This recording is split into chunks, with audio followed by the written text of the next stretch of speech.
इंसान की कीमत। एक बार लोहे की दुकान में अपने पिता के साथ काम कर रहे एक बालक ने अचानक ही अपने पिता से पूछा, पिताजी, इस दुनिया में मनुष्य की क्या कीमत होती है? पिताजी एक छोटे के बच्चे से ऐसा गंभीर सवाल सुनकर हैरान रह गए। फिर वे बोले, बेटे, एक मनुष्य की कीमत आंकना बहुत मुश्किल है, वो तो अनमोल है। बालक, क्या सभी उतने ही कीमती और महत्वपूर्ण हैं? पिताजी, हाँ बेटे। बालक के कुछ पल्ले नहीं पड़ा। उसने फिर सवाल किया, तो फिर इस दुनिया में कोई गरीब तो कोई अमीर क्यों है? किसी की कम इज्जत तो किसी की ज़्यादा क्यों होती है?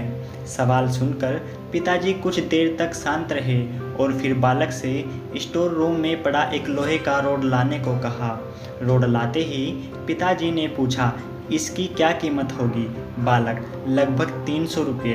पिताजी, अगर मैं इसके बहुत से छोटे छोटे कील बना दूं तो इसकी कीमत क्या हो जाएगी? बालक कुछ देर सोचकर बोला, तब तो ये और महंगा बिकेगा, लगभग 1000 रुपये का। पिताजी, अगर मैं इस लोहे से घड़ी के बहुत सारे स्प्रिंग बना दूं तो? बालक कुछ देर तक सोचता रहा और फिर एकदम से उत्साहित होकर बोला, तब तो इसकी कीमत बहुत ज़्यादा हो जाएगी।